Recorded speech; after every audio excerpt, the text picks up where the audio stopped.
के देश के बारे में प्रश्न पूछेंगे। वो मेरे देश के बारे में प्रश्न पूछेगा, भारत के बारे में, जर्मनी का प्रोफेसर, मैं जर्मनी के बारे में पूछूंगा।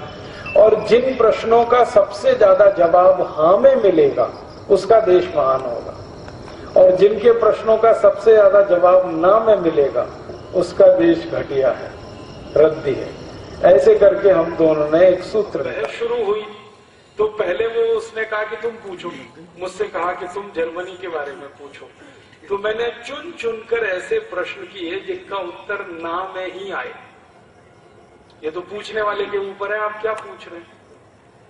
लेकिन आपको ऐसा लगेगा कि मैं जर्मनी को नीचा दिखाना चाहता था, मैं जर्मनी की वास्तविकता उसको रियलाइज कराना चाहता।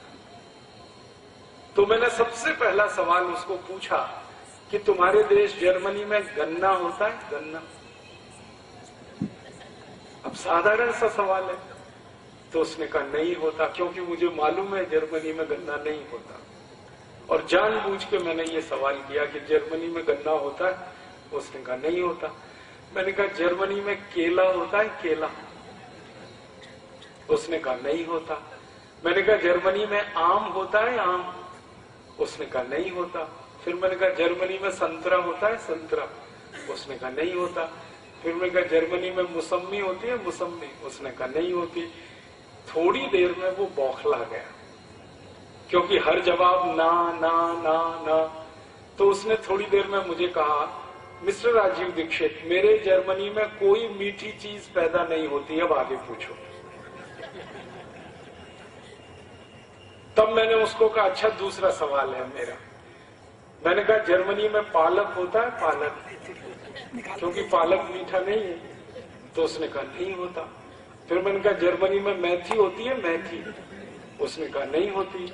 मैंने कहा जर्मनी में मूली होती है? मूली। उसने कहा नहीं होती। फिर मैंने कहा कि जर्मनी में वो होती है इलायची, या जर्मनी में काली मिर्च होती है? ये सब मीठी चीजें नहीं है। थोड़ी देर में फिर बौखला गया। फिर कहने लगा मिस्टर राजीव दीक्षित, हरे पत्ते की कोई चीज जर्मनी में नहीं होती, अब आगे पूछो।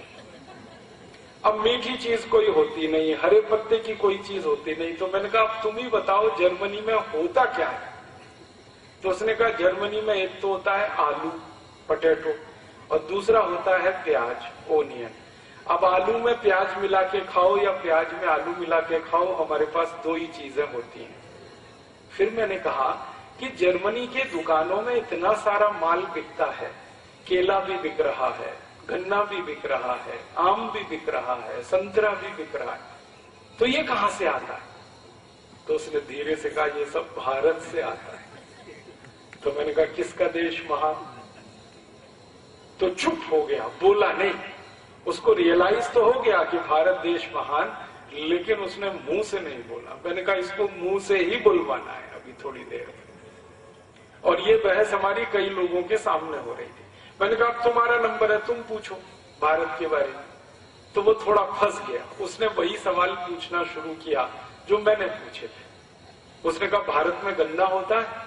मैंने कहा भैया उत्तर भारत, दक्षिण भारत, पूर्वी भारत, पश्चिम भारत, मध्य भारत, पूरे भारत में गन्ना होता है। और भारत में 6,38,365 गांव हैं, इनमें से 4 लाख गांवों में गन्ना होता है। और भारत में एक गन्ना बहुत मोटा होता है, एक गन्ना बहुत पतला होता है, एक काला गन्ना होता है, एक लाल गन्ना होता है, एक हरा गन्ना होता है, एक थोड़ा सा पीले रंग का गन्ना होता है। 2550 जातियों का गन्ना इस देश में होता है। अब बोलो। तो कहने लगा आई कांट बिलीव इट। मैंने कहा ये तुम्हारी प्रॉब्लम है, मेरी नहीं। तुम्हें भरोसा नहीं है तो ये तुम्हारी समस्या है। अगर तुमको भरोसा करना है तो तुम भारत आ जाओ और घूम लो और तो पता कर लो कितनी जातियों का गन्ना होता है। फिर उसने दूसरा सवाल पूछा केला होता है भारत में? मैंने कहा केला ही केला होता है। हमारे यहाँ उत्तर भारत का अलग केला, दक्षिण भारत का अलग केला, पश्चिम भारत का अलग केला, पूर्वी भारत का अलग केला, कहीं मोटा केला, कहीं पतला केला, कहीं छोटा केला, कहीं लाल केला, कहीं हरा केला। हमने कहा केले की भारत में कम से कम 1000 प्रजातियां हैं। कहने लगा यस। मैंने कहा यस।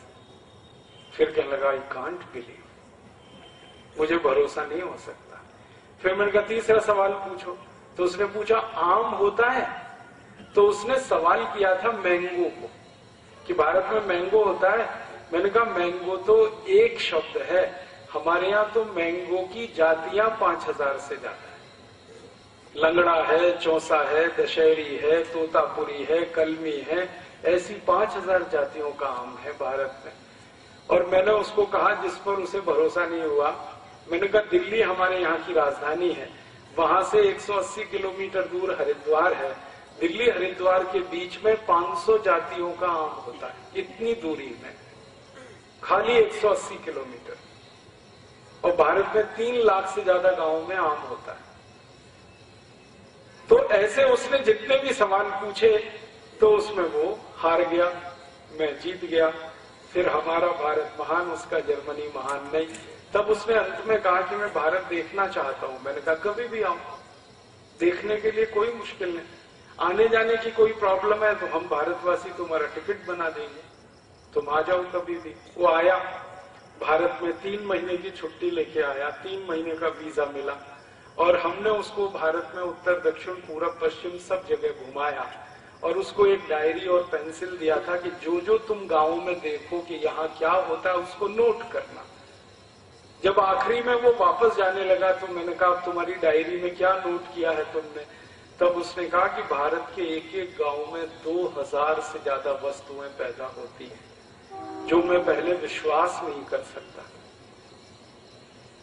और वो उसने खुद कहा कि इंग्लैंड में और पूरे यूरोप में 2 या 4 वस्तुएं पैदा होती हैं सभी गांवों में, और यहाँ एक एक गांव में 2000 वस्तुएं पैदा होती हैं। तब उसने कहा तुम्हारा देश महान। तो मैंने कहा अब बोलो तुम्हारा क्या कहना है भारत के बारे में? तो उसने कहा कि मेरी इच्छा है कि मैं भारत में रहूं। तो मैंने कहा सिटीजनशिप नहीं मिलेगी तुम्हें। तो कहने लगा वो क्या करना पड़ेगा? मैंने कहा भारत में जन्म लो। कहने लगा उसके लिए क्या करना पड़ेगा? तो मैंने कहा हिंदू हो जाओ। कहने लगा क्यों?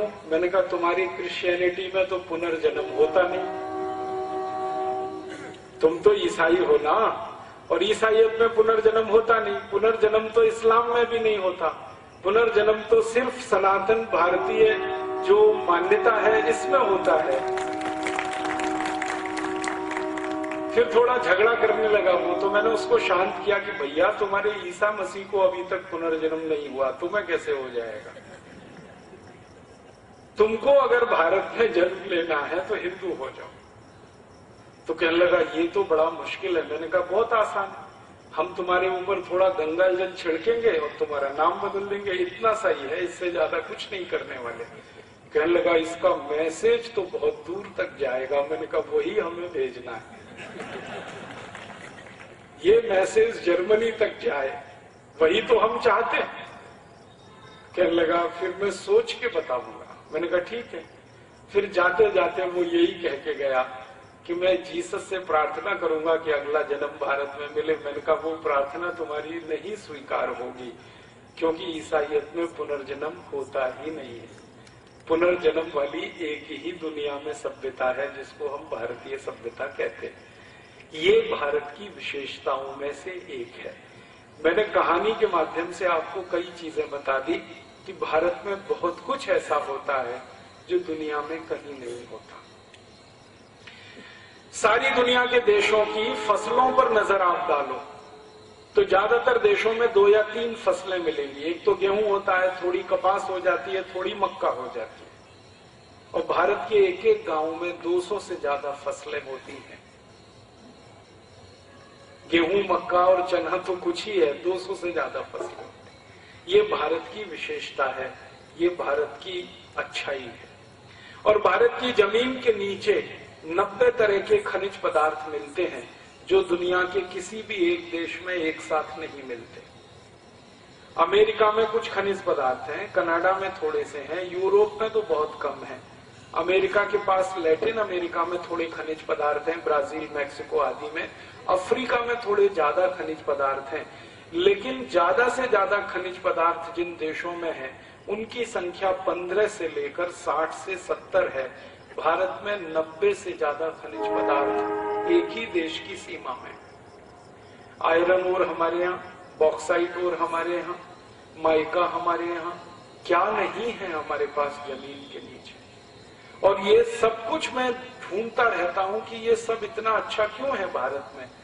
जमीन के नीचे 90 खनिज पदार्थ, और अभी अभी पता चला कि हमारी जमीन के नीचे तो अब गैस भी भरपूर मात्रा में है, जिसको हम सीएनजी कहते हैं।